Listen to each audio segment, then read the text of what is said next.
ورحمة الله وبركاته.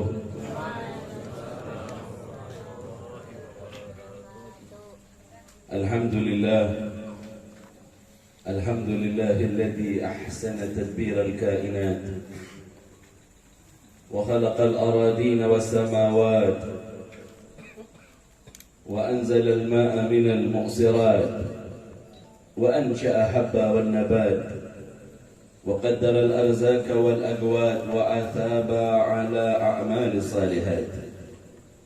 ونصلي ونسلم على سيدنا محمد بالمعجزات الظاهرات الذي حصل من نوره وجود الكائنات وعلى آله وأصحابه إلى يوم الميقات. أما بعد، أيها المحترمون، para alim ulama, para habaib, para tuan guru, para masyayikh, para asatid, segenap hadirin hadirat, wabil khusus sahibul hajah. Semoga Allah subhanahu wa ta'ala senantiasa merahmati kita semua. Amin, Allahumma amin. Hadirin hadirat yang dimuliakan oleh Allah, Allah subhanahu wa ta'ala di hari kelahiran baginda Rasul sallallahu alaihi wa alihi wasallam, sebagaimana diceritakan di dalam banyak kitab hadis, Allah yang memuliakan kelahiran baginda Rasul sallallahu alaihi wa alihi wasallam. Allah yang meminta agar kemudian langit dihiasi. Allah yang memerintahkan kepada para malaikat untuk membuka semua pintu surga. Allah yang memerintahkan agar menutup semua pintu neraka di hari kelahiran baginda Rasul sallallahu alaihi wa alihi wasallam. Allah perintahkan kepada bidadari untuk turun ke muka bumi hanya untuk menyambut kelahiran baginda Rasul sallallahu alaihi wa alihi wasallam. Sungguh, jika dikisahkan malam itu adalah malam yang luar biasa. Di dalam sebuah riwayat di dalam kitab Diba disebutkan, fahtazal arsyu taraban wastibsyara, berguncanglah arsy Allah subhanahu wa ta'ala, dan kabar gembira tentang kelahiran baginda Rasul sallallahu alaihi wa alihi wasallam telah didengungkan. Hampir setiap makhluk mendengar kabar ini. Hampir setiap mereka yang ada di muka bumi mengetahui akan kelahiran baginda Rasul sallallahu alaihi wasallam, sehingganya Allah hiasi semesta, Allah hiasi surganya, Allah perindah langitnya hari di mana kelahiran baginda Rasul sallallahu alaihi wa alihi wasallam. Panjang lebar sahibul Diba cerita dari fahtazal arsyu taraba wastibsyar wasdadal kursi wa haibatan wa waqara. Kemudian Allah subhanahu wa ta'ala jadikan kurs singgasana Allah subhanahu wa ta'ala sedemikian indahnya hanya untuk menyambut kelahiran baginda Rasul sallallahu alaihi wa alihi wasallam. Mereka yang mengadakan acara maulid kelahiran baginda Rasul adalah mengikuti apa yang telah Allah lakukan di malam di mana kelahiran baginda Rasul sallallahu alaihi wa alihi wasallam. Mereka yang bergembira, maka kelak Allah akan menggembirakannya, Allah akan membahagiakannya, Allah akan pertemukan kita dengan baginda Rasul sallallahu alaihi wa alihi wasallam. Amin, Allahumma amin. Hadirin hadirat yang dimuliakan oleh Allah, ketika baginda Rasul hadir di muka bumi ini, baginda Rasul kemudian diminta untuk dijadikan suri tauladan. Di dalam Al-Quran Allah subhanahu wa ta'ala meminta kepada kita agar kemudian baginda Rasul menjadi panutan di dalam semua tingkahnya. Laqad kana lakum fi rasulillahi uswatun hasanah. Sungguh telah ada pada diri baginda Rasul sallallahu alaihi wa alihi wasallam uswah, panutan, uswah, pedoman, perbuatan baik yang dilakukan oleh baginda Rasul. Tak satu pun dari apa yang dilakukan baginda Rasul salah. Ada di dalam Al-Quran, ada baginda Rasul pernah ditegur oleh Allah gara-gara orang yang buta. Sebagian orang bilang begitu. Ketahuilah, jika baginda Rasul di dalam surat Abasah itu adalah sebagai contoh. Kalau tidak, kita tidak akan mengetahui bagaimana jika kita melakukan hal yang demikian. Maka baginda Rasul oleh Allah dijadikan contoh agar kemudian kita mengambil pelajaran darinya. Satu orang ulama pernah berkata, bukankah baginda Rasul pernah lupa di dalam salatnya? Lupanya baginda Rasul adalah tarbiyah buat kita, pedoman buat kita, bukan hal yang buruk pada baginda Rasul sallallahu alaihi wasallam. Karena rupanya baginda Rasul adalah pelajaran buat kita. Coba bayangkan kalau umpamanya baginda Rasul nggak pernah lupa, Pak. Kayak apa kalau kita ini sholat lupa 2 rakaat nih, ini 3 ke 4 di sholat-sholat yang rubaiyah, di sholat-sholat yang 4 rakaat. Kalau nggak ada contohnya kayak apa? Itu sebab di dalam riwayat digambarkan bahwa baginda Rasul Allah menyuruhnya untuk melupakan itu agar kelak umatmu jika lupa ia memiliki tuntunan, ia memiliki pedoman agar ia bisa berpegang kepada apa yang engkau lakukan. Ingat, baginda Rasul adalah gambaran, baginda Rasul adalah panutan. Kita mengikuti beliau, Allah jadikan beliau sebagai contoh agar kita tahu bagaimana bersikap, bukan kemudian menyalahkan baginda Rasul sallallahu alaihi wasallam. Jangan salah lah, Pak. Ingat, baginda Rasul contoh yang baik. Segala sesuatunya berasal dari Allah dan tuntunan Allah. Wa ma yantiqu 'anil hawa in huwa illa wahyu yuha. Muhammad tidak berkata, Muhammad tidak melakukan sesuatu kecuali segala sesuatunya berdasarkan wahyu yang Allah turunkan kepadanya. Tak ada yang buruk dari baginda Rasul. Sempurna baginda Rasul karena ia panutan. Itu sebab setiap kita wajib di dalam melakukan sesuatu berkaca kepada apa yang telah dilakukan oleh baginda Rasul sallallahu alaihi wasallam. Ingat, setiap perbuatan kita harus disandarkan kepada baginda Rasul.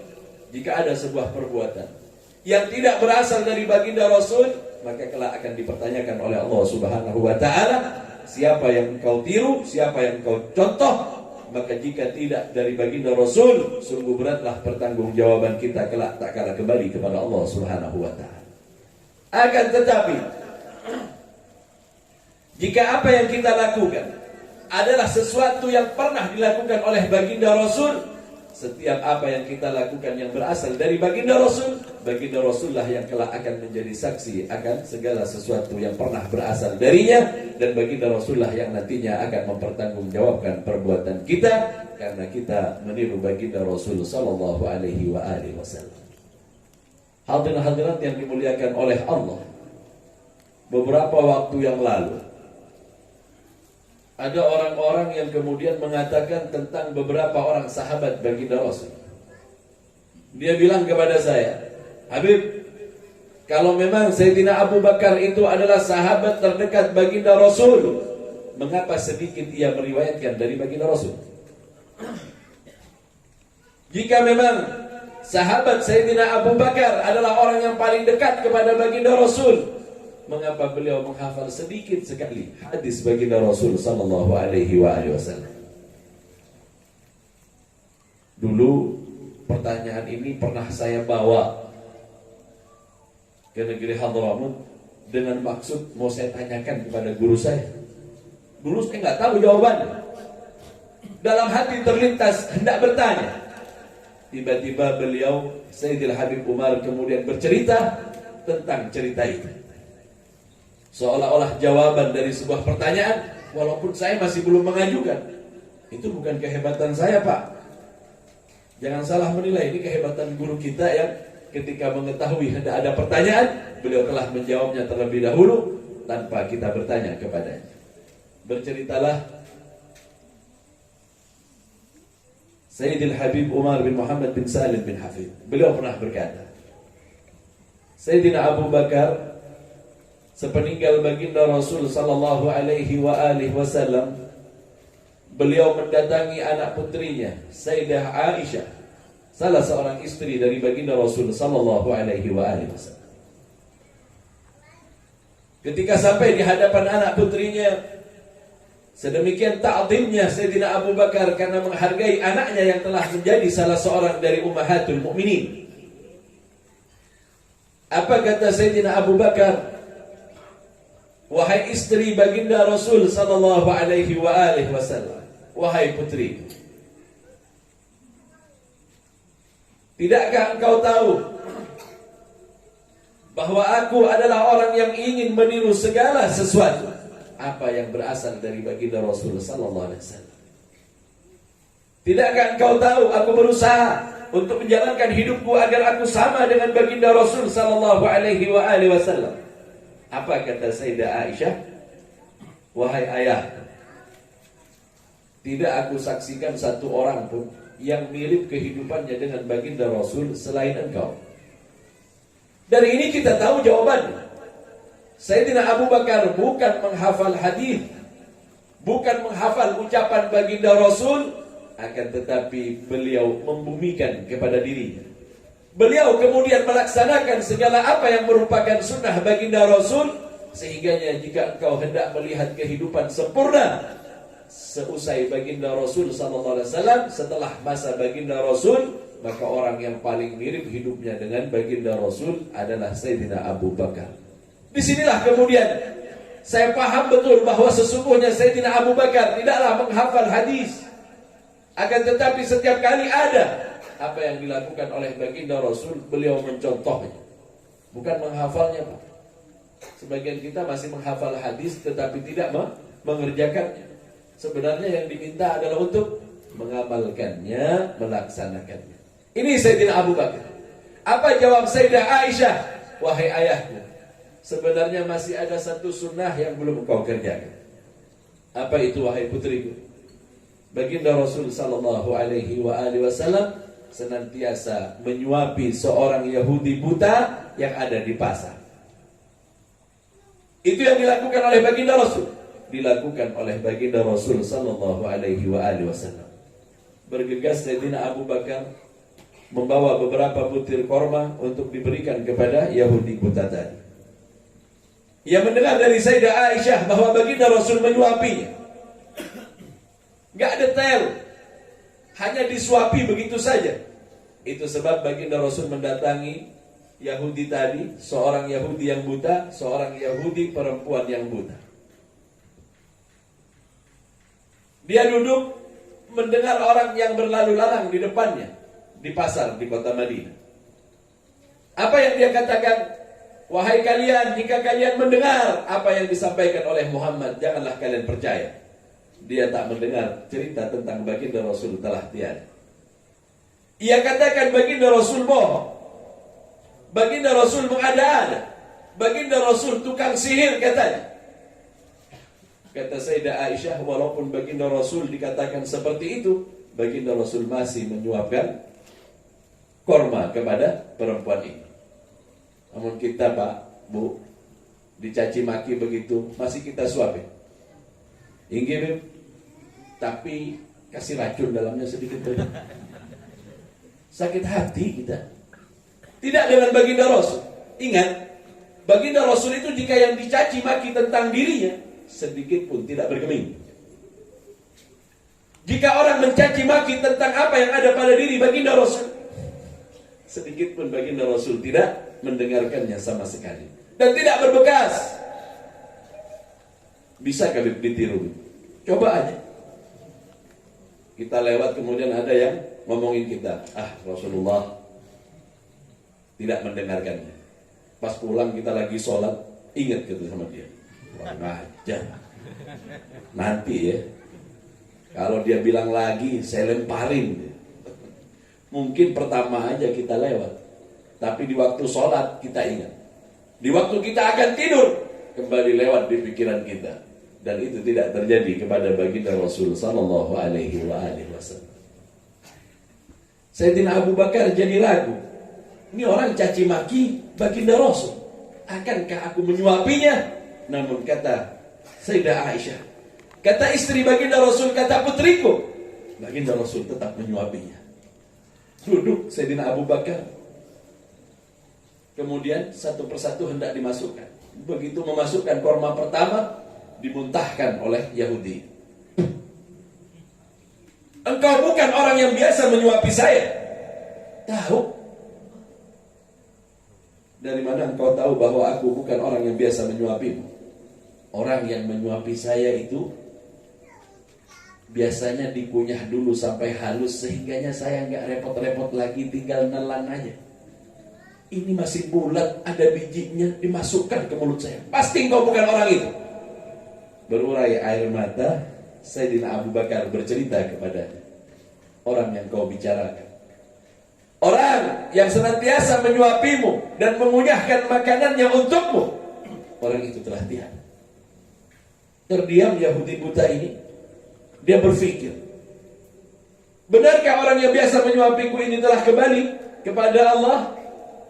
Baru-baru ini aku dengar beberapa orang kemudian berbicara tentang meninggalnya seorang yang besar, seorang yang menjadi buah bibir. Akankah ia adalah Muhammad yang aku caci maki? Benar. Rupanya selama ini, walaupun aku mencaci makinya, aku mengata-ngatainya, aku katakan yang tak benar, yang aku dengar dari orang-orang tanpa aku pernah membuktikan dan melihatnya sendiri. Rupanya ialah orang yang senantiasa melakukan kebaikan kepada. Aduhai menyesalnya diri. Aduhai, seandainya aku mengetahui lebih awal, maka niscaya aku akan memeluknya, akan kuucapkan kalimat syahadat, akan keindahan akhlaknya. Demi Allah, aku tak pernah merasa bahwa sesungguhnya ia adalah orang yang menyuapiku. Tak ada satupun orang yang peduli kepadaku tak kala aku berada di pasar kota Madinah ini. Dan satu-satunya orang yang peduli kepadaku adalah ia. Dan ia adalah orang yang aku caci maki. Ia yang orang yang senantiasa aku katakan kepada orang-orang tanpa hujah, tanpa dalil. Aku katakan ia mengada-ada. Ia orang gila, jangan diikuti. Rupanya ialah orang yang memiliki belas kasih yang sungguh luar biasa kepadaku. Bersyahadat Yahudi. Ini akhlak baginda Rasul indah. Itu sebab akhlak baginda Rasul ini sulit rasanya untuk kita terapkan. Mengapa? Karena kita tak terlatih. Belum pernah kita melatih diri untuk melakukan hal yang demikian, dan belum pernah di antara kita untuk kemudian mengenal betul akhlak baginda Rasul sallallahu alaihi wasallam. Dalam potret yang lain, dalam gambaran yang lain, di dalam kitab yang lain diceritakan tentang kebijaksanaan, tentang keadilan baginda Rasul sallallahu alaihi wasallam. Suatu ketika ada satu sahabat berbisnis dengan sahabat yang lain membeli tanah. Sahabat yang punya uang, sahabat yang pegang uang tadi, dia bilang kepada orang yang punya tanah, apakah ini tanahmu? Ya, ini tanah saya. Engkau hendak menjualnya? Ya, saya hendak menjualnya. Aku akan membelinya. Berapa harga yang engkau tetapkan? Ditetapkanlah dalam jumlah dinar dan dibelilah oleh sahabat yang lain. Sahabat yang beli dan sahabat yang menjual. Terjadi akad di antara keduanya. Mereka kemudian berpisah. Selang beberapa hari, orang yang membeli tanah ini, dia menyuruh tukang untuk menggali agar kemudian membuat pondasi. Ketika menggali, entah bagaimana dan kapan tempatnya, tiba-tiba orang yang menggali ini cangkulnya mengenai sebuah peti yang ada di dalam tanah. Melihat itu, tukang yang kerja itu bilang kepada orang yang punya tanah, pembeli yang baru, kulihat di tempat ini ada peti yang tersimpan di dalamnya. Digalilah. Ketika digali dan dibuka, isinya penuh dengan emas. Kalau kita yang beli, gembiralah. Alhamdulillah, balik modal bahkan dapat untung kita. Ini sahabat yang dapat, resah. Dapat emas, resah. Apa kata dia? Jangan-jangan ini adalah simpanan dari orang yang memiliki tanah sebelumnya. Namun kita ketemu orang yang seperti ini, Pak, pasti kita bodoh-bodohkan lah. Bodoh, kan usah berkabar, sudah, sikat aja sudah. Tidak dengan dia. Dia resah, dia gelisah. Dia berkata, lebih baik aku panggil orang yang punya tanah sebelumnya. Bukankah aku membeli hanya harga tanah, bukan segala sesuatu yang berada di dalam tanah. Ini sahabat baginda Rasul, Pak, yang sudah dididik oleh manusia suci ini. Dipanggillah si pemilik tanah sebelumnya. Datang, ada apa gerangan engkau memanggil? Ketahuilah, akad yang terjadi di antara kita adalah akad jual beli saja. Aku tidak membeli sesuatu yang ada di dalam tanah, akan tetapi aku membeli tanah yang kau miliki ini tidak dengan sesuatu yang ada di dalamnya.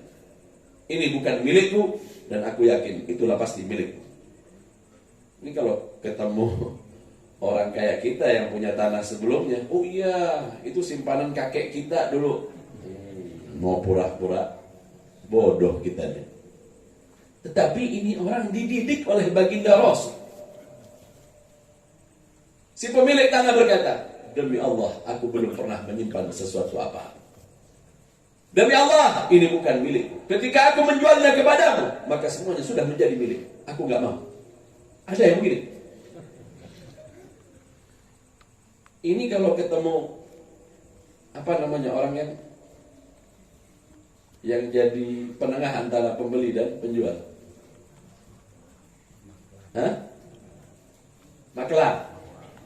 Maklarnya itu bilang apa? Ah udahlah, kalau ente nggak mau, buat saya aja. La ilaha illallah. Manusia-manusia yang dididik oleh baginda Rasul sallallahu alaihi wasallam. Bertengkar keduanya. Tidak, ini milikmu. Tidak, waktu aku menjualnya, ia telah menjadi milikmu. Dan demi Allah, aku tak pernah menanamnya. Ia adalah simpanan zaman jahiliyah, maka ia milikmu, bukan milikmu. Tidak, aku hanya membeli tanah dan membayar seharga tanah saja. Karena keduanya cekcok, datang kepada baginda Rasul. Baginda Rasul, pemimpin paling adil. Umpamanya zaman sekarang, dapat yang begini, cekcok dua orang, ketahuan sama kepala desa. Apa kata kepala desa? Ente nggak mau? Ikam kan mau juga? Sudahlah, buat aku aja. Enggak. Apa kata baginda Rasul? Baginda Rasul ini adalah orang yang adil. Kata baginda Rasul, ini ada zakatnya, ente harus keluarkan dan masukkan ke Baitul Mal untuk kemaslahatan kaum muslimin. Sisanya masih banyak. Kata baginda Rasul, baiklah, engkau yang menemukan. Saya yang menemukan ya Rasulullah. Engkau yang menjual tanah. Iya ya Rasulullah. Bertanya kepada orang yang memiliki tanah sebelumnya, adakah engkau memiliki seorang anak perempuan yang pantas untuk menikah? Iya ya Rasulullah, putriku sudah pantas untuk menikah. Dan engkau, orang yang beli tanah, adakah engkau memiliki anak laki-laki yang pantas untuk menikah? Iya ya Rasulullah, aku punya. Maka nikahkan anak kalian berdua dan jadikan ini sebagai mahar. Nggak diambil, Pak. Nggak ngampung. Nggak minta baginda Rasul sallallahu alaihi wasallam. Dan inilah didikan baginda Rasul sallallahu alaihi wasallam. Adil baginda Rasul seadil-adil. Belum pernah didapatkan manusia seindah akhlak baginda Rasul sallallahu alaihi wasallam. Itu sebab berapa banyak mereka yang memusuhi baginda Rasul berbalik kemudian menyukai baginda Rasul sallallahu alaihi wasallam. Banyak cerita. Salah satunya adalah seorang yang dijanjikan dengan uang untuk membunuh baginda Rasul. Ia dijanjikan untuk membunuh baginda Rasul. Jika engkau mampu membunuh Muhammad, orang-orang Yahudi mengumpulkan harta. Setelah berkumpul harta yang banyak, dipanggillah satu orang jagoan di satu negeri yang tak begitu jauh dari kota Madinah. Ada beberapa desa yang dekat dari Madinah. Di situ tidak semuanya orang mukmin. Masih banyak mereka yang tak beriman kepada baginda Rasul di sekitaran Madinah. Maka datanglah orang-orang Yahudi menghasut mereka dan akan memberikan sejumlah uang jika berani membunuh baginda Rasul sallallahu alaihi wasallam. Satu orang maju, wahai orang-orang Yahudi, ambil uangmu, bawalah. Aku memiliki dendam pribadi kepada Muhammad. Tanpa uang pun aku akan membunuhnya. Dan saksikan olehmu beberapa hari ini, engkau akan mendengar kabar bahwa Muhammad telah mati di tangan. Mau bunuh baginda Rasul. Kalau kita lihat di ayat Al-Quran, wallahu yu'simuka minan nas. Allah menjaga baginda Rasul. Baginda Rasul gak pernah takut. Yang jaga Allah, Pak. Kalau Allah yang jaga, sekuat apa kekuatan makhluk ini hendak mengalahkan kekuatan Allah Subhanahu wa ta'ala. Gak mungkin bisa. Itu sebab kemudian ia berangkat. Sendirian ia berangkat menuju kepada baginda Rasul. Ia masuk ke Masjid Nabawi dengan pedang terhunus. Kemudian ia berkata, mana Muhammad? Aku akan membunuh. Ketemu sama Sayyidina Umar. Sayyidina Umar dengar orang mau bunuh baginda Rasul, diladeni. Ternyata dia bukan seorang yang ahli di dalam menggunakan pedang. Akhirnya babak belur, mata biru kena gagang pedang dari Sayyidina Umar. Beberapa bagian tubuhnya memar-memar karena dipukul oleh Sayyidina Umar. Karena Sayyidina Umar menganggap orang ini hendak melakukan sesuatu yang berbahaya kepada baginda Rasul. Bukan hanya itu, diikatlah orang tadi di salah satu tiang yang ada di tiang masjid yang terbuat dari pohon korma yang ada di Masjid Nabawi. Diikat karena waktunya panjang, dari waktu pagi sampai kepada waktu zuhur. Orang ini tetap diikat. Masuklah waktu salat zuhur, keluarlah baginda Rasul dari kamar. Melihat orang itu dalam keadaan bengkak matanya dan ia terikat. Sayyidina baginda Rasul sallallahu alaihi wasallam memanggil, siapa nih?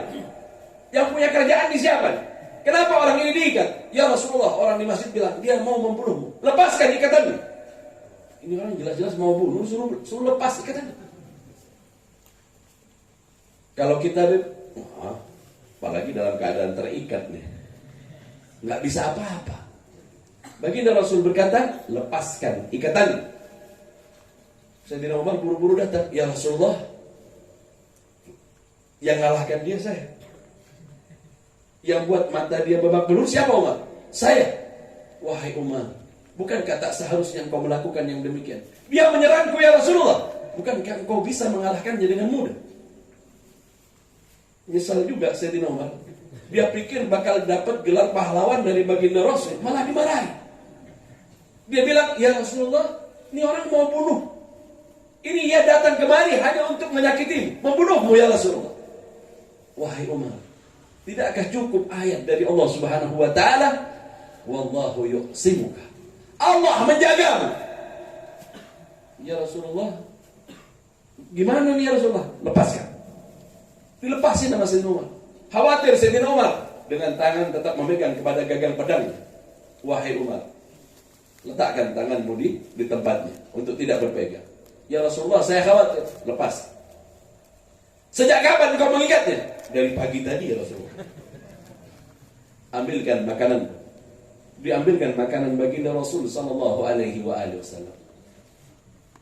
Hanya ada segelas susu yang tertinggal di dalam rumah baginda Rasul, dikeluarkan dan diberikan kepadanya. Sambil minum, menangis orang tadi. Maksudnya jahat, maksudnya ingin membunuh baginda Rasul sallallahu alaihi wasallam. Ia mendapatkan perlakuan dari umat baginda Rasul sedemikian, tapi ia masih belum berjumpa dengan baginda Rasul. Ketika berjumpa dengan baginda Rasul, berurai air matanya. Kata baginda Rasul, masuklah engkau ke dalam Islam. Tidak, saya tidak akan masuk ke dalam Islam. Itu Sayyidina Umar. Wah, masih melawan juga. Kata baginda Rasul, hentikan wahai Umar. Baiklah, jika engkau tak mau masuk ke dalam Islam, kembalilah ke kampung. Pulang orang ini. Ke arah pulang. Begitu sampai di sebuah tempat, dia mandi. Dia bersihkan badannya. Gak begitu jauh. Masih belum jauh dari kota Madinah. Dia mengambil air dan mandi di tempat itu. Setelah bersih semuanya, dia kembali lagi. Dan datang, meletakkan lututnya di hadapan baginda Rasul dan berkata, asyhadu an la ilaha illallah wa asyhadu annaka rasulullah. Kata dia, ya Rasulullah, tadi saya nggak mau langsung iman. Sebenarnya nggak kuat dada ini sudah menahan begitu indahnya alatmu ya Rasul.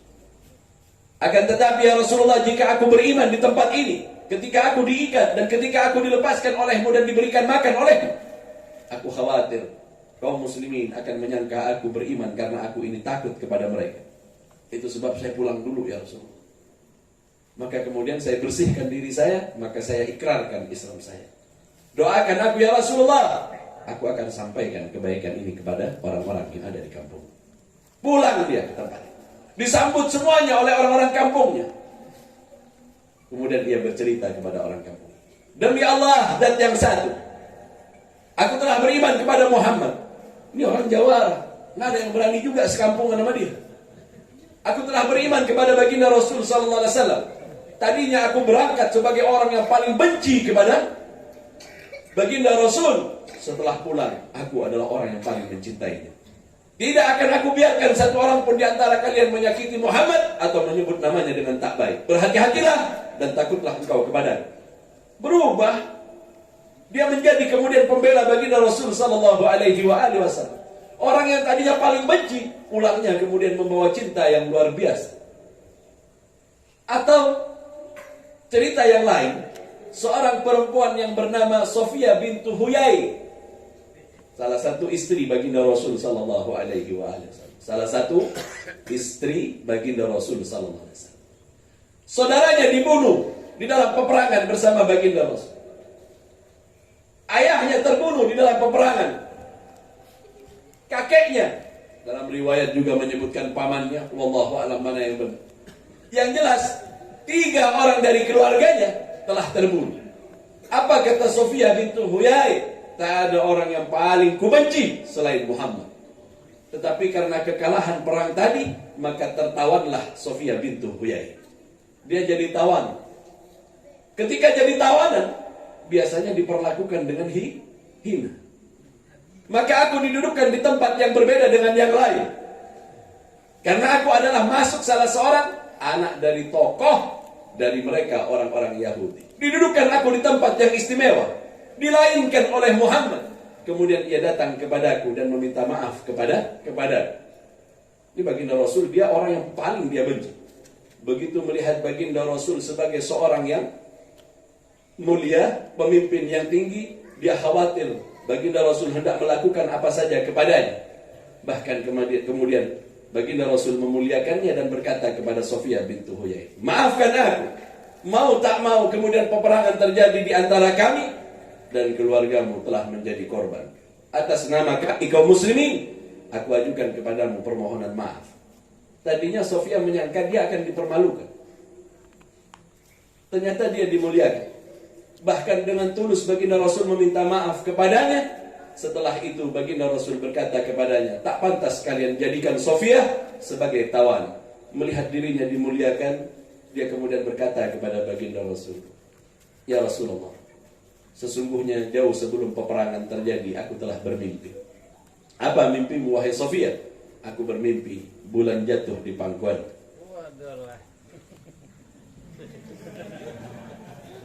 Dulu mimpi ini pernah disampaikan oleh Sayyidah Sofia bintu Huyai kepada ayahnya yang bernama Huyai.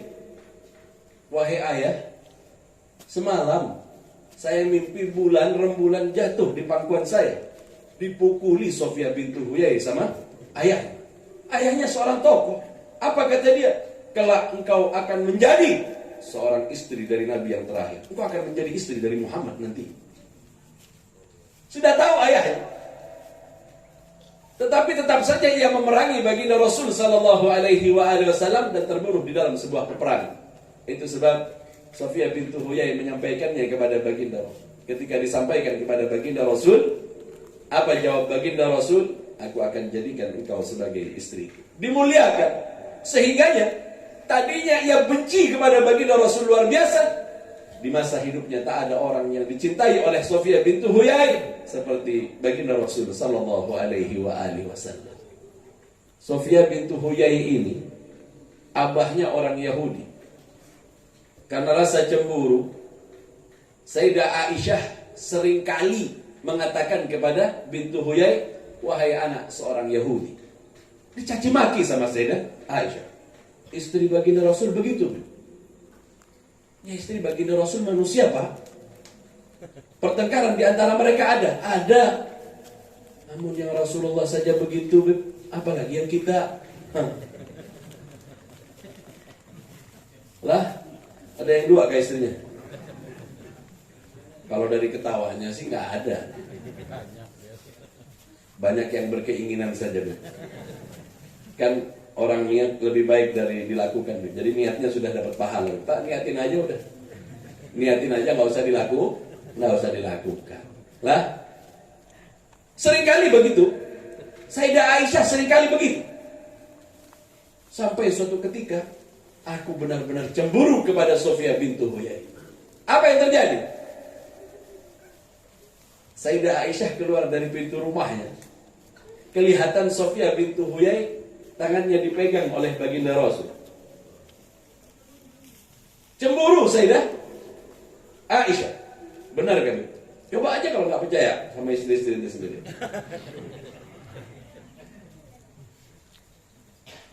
Ketika melihat itu, panas dada. Mataku geram seolah-olah ingin menerkam. Dipegang tangannya. Kemudian baginda Rasul menjadikan pahanya sebagai tumpuan dan dinaikkan di atas tunggangannya. Paha dijadikan tumpuan di depan mata. Kata Sayyidah Aisyah, sungguh hari itu adalah hari di mana aku tak mampu untuk menahan kecemburuanku kepada Sofia bintu Huyai. Seringkali kelahi tiba-tiba diperlakukan dengan sedemikian mulianya oleh baginda Rasul. Sakit hati, langsung pulang Sayyidah Aisyah ke rumah abah. Nah, di sini kemudian ada sunnah yang perlu kita perhatikan. Apa itu? Ketika istri kita ngambek, istri kita lagi marah pulang ke rumah mertua, itu sunnahnya dijemput, Pak. Pak, kalau ngambek bini kita, jemput.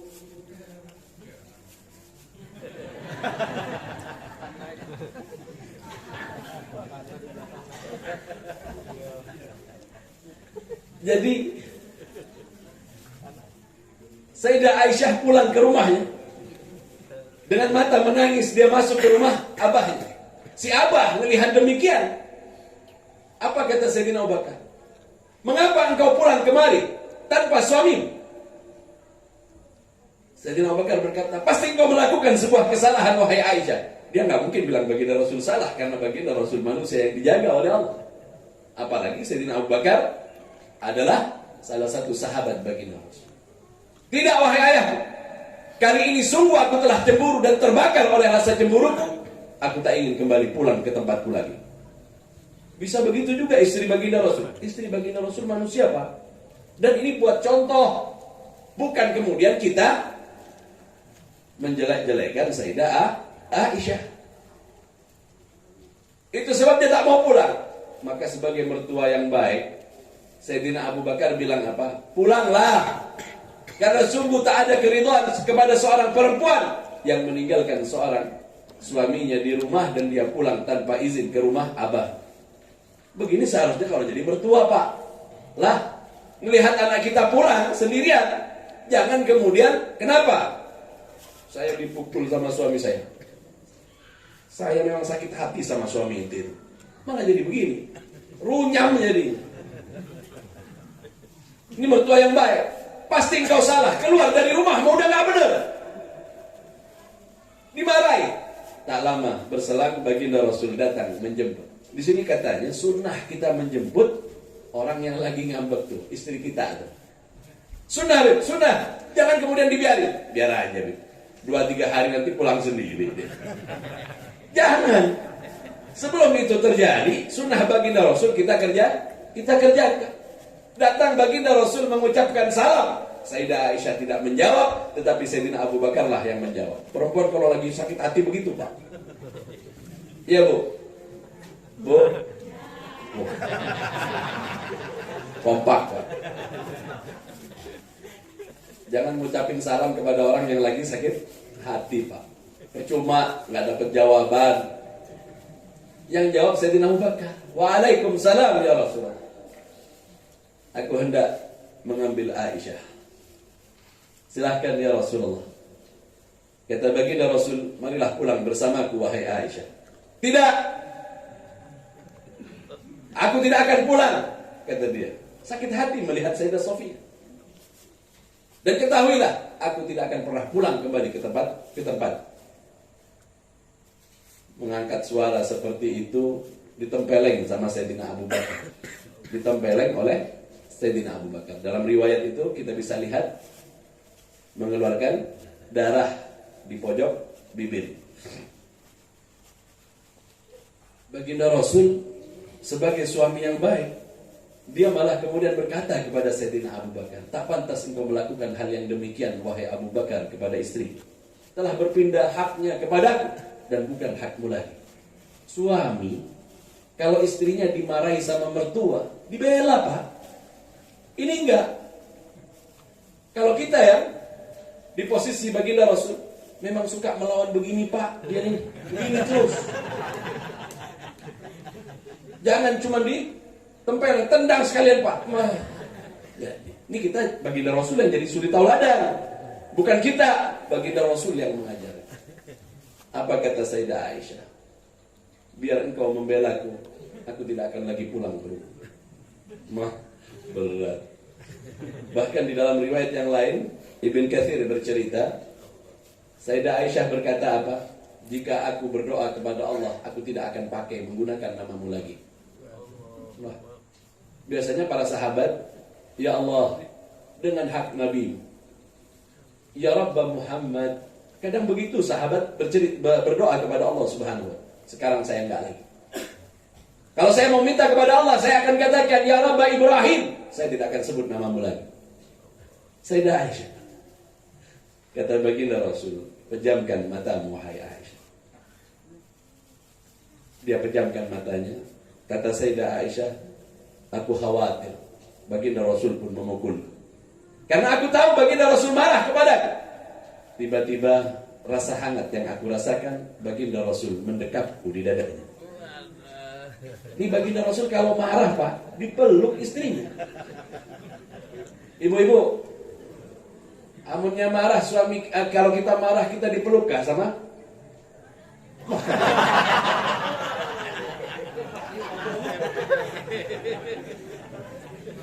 Jadi siapa yang ditiru nih? Siapa yang kita ambil akhlaknya? Siapa yang kita tiru di dalam kehidupan kita? Salah besar. Marahnya baginda Rasul adalah pelukan mesra kepada istri. Marahnya baginda Rasul adalah pelukan mesra kepada istri. Nah, namun istri kita marah, Pak, peluk aja. Kalau pas lagi menggoreng deh, itu bisa-bisa minyak panas disimburkannya kepada kita. Ya pilihlah suasana yang tepat. Nah, ini sunnah baginda Rasul. Jika kita perhatikan, maka kehidupan baginda Rasul menggambarkan sebuah akhlak yang mulia, yang apabila kita melihatnya, demi Allah, sulit kita dapatin orang semisal baginda Rasul sallallahu alaihi wasallam. Pernah suatu ketika baginda Rasul sedang berbicara dengan sahabat-sahabat wanita. Sahabat-sahabat wanita. Mereka bertanya kepada baginda Rasul. Mereka ramai di hadapan baginda Rasul berbicara. Yang satu nanya, yang lain ramai di belakang. Oh, dari zaman baginda Rasul begitu, memang mulai dulu begitu. Kalau yang di sini enggak. Lagi ngomong, maka kemudian baginda Rasul sallallahu alaihi wasallam menyampaikan kepada mereka, "Dengarkanlah apa yang aku sampaikan kepada kalian." Ketika baginda Rasul berbicara, datanglah Sayyidina Umar ibn al-Khattab. Begitu Sayyidina Umar datang, satu perempuan pun gak ada yang berbicara. Siapa yang gak tahu Sayyidina Umar? Datangnya Sayyidina Umar membuat perempuan-perempuan tadi buyar semuanya. Dia datang kepada baginda Rasul, "Ya Rasulullah, sudah dulu ya, besok-besok kami tanya lagi." Pulang semuanya, satu persatu pulang. Buyar perempuan tadi karena Sayyidina Umar datang. "Wahai Umar, mengapa wanita-wanita ini ketika melihatmu semuanya lari, semuanya ketakutan?" Kata baginda Rasul sallallahu alaihi wasallam. Entahlah ya Rasulullah, saya tak tahu. Kata baginda Rasul, berlemah lembutlah kepada perempuan. Sejak saat itu Sayyidina Umar, Pak, nggak pernah mengangkat suaranya lagi kepada istri. Belum pernah Sayyidina Umar memukul kepada istrinya. Sejak saat itu, kalau bukan karena baginda Rasul menasehatiku, maka niscaya setiap kali aku berjalan di pasar sekalipun yang banyak perempuan, mereka semuanya akan terdiam jika aku lewat di tempat ini. Tapi karena baginda Rasul, nah, sejak saat itu Sayyidina Umar merubahnya dan ia meniru baginda Rasul sallallahu alaihi wasallam. Ini diabadikan di dalam sebuah cerita. Suatu ketika datang orang Badui. Orang Badui itu orang gunung. Rupanya dia habis tengkar dengan bininya. Tentu di dalam rumah tangga selalu saja ada yang tak sama. Selalu ada saja apa yang mau kita cekcokkan. Ini nggak kuat nih, Badui tadi udah nggak kuat. Dia hendak datang. Di zaman itu Sayyidina Umar telah menjadi khalifah, menjadi Amirul Mukminin. Datanglah kemudian Badui tadi ini ke rumah Sayyidina Umar. Ketika ia sampai di pintunya, dia berdiri. Dia hendak menyebutkan salam. Dia dengar Sayyidina Umar lagi dikhotbahi sama istrinya. Lagi dimarahin juga tuh Sayyidina Umar. Dalam hati, ini orang bilang, ini saya kesini kan mau laporan kepada Sayyidina Umar tentang perangai istri saya. Enggak taunya Sayyidina Umar juga dimarahi. Berarti 11-12 dia dengan saya. Kurang lebih didengarkan marah istrinya, luar biasa. Namun tidak sedikit pun aku mendengar jawaban dari Sayyidina Umar. Pak, kalau ibu-ibu itu marah, bapak-bapak nggak usah menyaut, diam aja. Kalau enggak, panjang Pak. Biar aja sudah. Karena begitu konon Sayyidina Umar mengatakan bahwa sabarku ini karena baginda Rasul sallallahu alaihi wasallam mengajarkan kepada. Diceramahi panjang lebar Sayyidina Umar, sedikit pun ia tidak berbicara dan dia hanya diam saja. Saksinya Badui ini tadi. Mendengar Sayyidina Umar dimarahin juga kurang lebih sama dengan dirinya, dia pun pulang. Percuma saya datang ke sini. Banyak orang yang hendak saya mintai nasihat, kurang lebih sama saya. Pulang, sempat Sayyidina Umar melihat bayangannya. Usai dimarahi Sayyidina Umar, langsung dia beranjak dan dia membuka pintu rumahnya dan dia berkata, "Kemarilah wahai orang Arab." Nggak jadi. Maksudmu? Nggak jadi saya, tadinya mau minta nasihat. Kemarilah. Maka dipanggil oleh Sayyidina Umar. Sayyidina Umar, engkau ini Amirul Mukminin. Bahasa kita sekarang presidennya. Engkau ini pemimpin kami. Lalu mengapa saat engkau dimarahi oleh istrimu, engkau takut dan tidak berbicara apa-apa? Bukan takut. Bahasa kita kan, bukan takut, Ben. Apa? Nggak berani. Itu aja. Kata Sayyidina Umar, demi Allah, kalau bukan baginda Rasul yang mendidikku, kalau bukan baginda Rasul yang menasihatiku, maka engkau tahu, tak ada perempuan yang apabila berselisih jalan denganku di dalam sebuah jalan, pasti mereka menundukkan pandangannya dan tak berbicara apa-apa jika ia melihatku. Mulai dulu udah begitu. Tapi karena baginda Rasul, aku diam. Karena baginda Rasul panutan, tauladanku, maka aku dengarkan keluh kesah. Kalau bukan karena baginda Rasul, nggak ada sudah perempuan-perempuan, kata dia. Tapi karena baginda Rasul, berubahlah Sayyidina Umar kemudian menjadi orang yang lemah lembut terhadap wanita, karena baginda Rasulullah yang mengajarkan kepada Sayyidina Umar ibn al-Khattab. Maka Sayyidina Umar pun memberikan jawaban yang pas, memberikan jawaban yang luar biasa, bahwa baginda Rasul mengajariku. Jika suatu ketika kemudian engkau bertengkar dengan istrimu, atau istrimu kemudian marah kepadamu, ingatlah berapa banyak dia membantu kita di dalam rumah tangga kita. Bukankah ia yang menyiapkan makanan? Bukankah ia yang kemudian merapikan pakaian? Bukankah ia yang mengurus anak-anakmu? Bukankah ia begini? Bukankah ia begini? Bukankah ia begini? Berapa banyak tugas seorang perempuan dan engkau hanya bekerja begitu saja tanpa mempertimbangkan mereka yang ada di dalam rumah dengan masalah-masalah yang banyak, maka sepantasnya lah engkau memberikan kasih sayangmu kepada istri. Jika ia marah karena kelelahan, jika ia marah karena tersinggung, dengarkanlah, karena sesungguhnya ia adalah orang yang telah berbuat baik kepada kita. Itu kata Sayyidina Umar kepada Badui tadi. Pulang Badui tadi, sejak saat itu aku lihat mereka keduanya menjadi jauh lebih baik, akur di dalam rumah tangganya. Bukan berarti kemudian gak ada pertentangan, Pak. Ada, tetapi kita bisa menyelesaikannya dengan cara yang baik.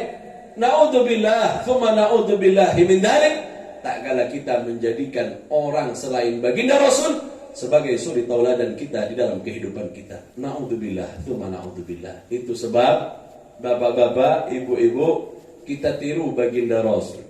Kita jadikan ibunda kita sebagai orang yang mengajari kita tentang bagaimana hubungan suami istri, bagaimana seorang pemimpin, bagaimana seorang yang dijadikan sebagai suri tauladan. Inilah yang kemudian pada saat-saat kali ini kita perkenalkan baginda Rasul, agar kemudian hidup kita bisa menjadikan baginda Rasul sebagai panutan, baginda Rasul sebagai suri tauladan di dalam hidup kita. Kenali Nabi kita, maka niscaya kita akan mengenal sebuah pribadi yang luar biasa. Ia sempurna di dalam segalanya. Jangan sampai telat, Pak, Bu. Ketika baginda Rasul bercerita tentang pendidikan anak, maka ketahuilah baginda Rasul pertama kali yang mencetuskan pendidikan setiap 7 tahun. Dari 0 sampai ke 7 tahun, dari 7 sampai 14. Belum lagi kita menerapkannya, orang-orang Eropa sudah mengambil terlebih dahulu. Seolah-olah itu karya mereka, padahal baginda Rasul jauh sebelumnya telah memberikan hal yang demikian. Berapa banyak perlakuan kepada wanita yang kemudian benar-benar luar biasa yang dilakukan oleh baginda Rasul diambil oleh mereka. Tiba-tiba kita mendengar bahwa mereka telah mencetuskan demikian, padahal mereka mengambil dari ajaran baginda Rasul sallallahu alaihi wasallam. Na'udzubillah wal iyadu billah. Maka baginda Rasul adalah gambaran sempurna bagi kita, tokoh yang menjadi panutan kita. Itu sebab kemudian diadakan acara seperti ini, semisal ini, agar kita menjadikan baginda Rasul sebagai suri tauladan kita. Semoga Allah Subhanahu wa taala menjadikan kita mudah untuk mengikuti jejak langkah baginda Rasul sallallahu alaihi wasallam. Membuat kita kemudian menjadikan baginda Rasul sebagai panutan. Tahukah kita bahwa orang yang paling mirip dengan baginda Rasul kelak ia akan berada di saf pertama bersama baginda Rasul sallallahu alaihi wasallam. Berlomba-lombalah untuk meniru kehidupan baginda Rasul. Berlomba-lombalah kita untuk kemudian menerapkan ajaran baginda Rasul. Mereka yang paling banyak di dalam melakukan sesuatu berdasarkan ajaran baginda Rasul, mereka lah orang yang kelak, kata baginda Rasul, akan bersamaku tak kala kembali kepada Allah Subhanahu wa taala. Hadirin hadirat yang dimuliakan oleh Allah, banyak akhlak baginda Rasul yang lain yang perlu kita cermati dan kita pelajari. Semoga waktu yang cukup, waktu yang panjang untuk kemudian mengenali baginda Rasul dan menerapkan ajarannya. Semoga ajaran baginda Rasul hidup di dalam jiwa kita, di dalam jiwa anak-anak kita, sehingganya di dalam rumah tangga kita hiduplah baginda Rasul, hiduplah ajaran baginda Rasul sallallahu alaihi wasallam. Hadirin hadirat ikhwan akhwat yang dimuliakan oleh Allah, bercerita tentang baginda Rasul adalah bercerita tentang segalanya. Bercerita tentang alam semesta dari awal penciptaan hingga akhirnya. Bercerita baginda Rasul adalah bercerita tentang segala kebaikan. Tak mungkin untuk dibicarakan hanya sekejap waktu. Berbicara tentangnya adalah suatu waktu, perlu suatu waktu yang panjang. Walaupun engkau diberikan usia beribu-ribu tahun untuk berbicara tentangnya, maka niscaya tak akan pernah kita mampu untuk berbicara tentang kesempurnaan yang dimiliki oleh baginda Rasul sallallahu alaihi wasallam. Sedikit ini saja yang bisa saya sampaikan tentang baginda Rasul. Semoga ini bermanfaat dan semoga ini bisa menjadi bekal kita tak kala kembali kepada Allah. Ini yang bisa saya sampaikan. Kurang lebihnya mohon maaf yang sebesar-besarnya. Wabillahi taufiq wal hidayah wal ridha wal inayah. Wassalamualaikum warahmatullahi wabarakatuh.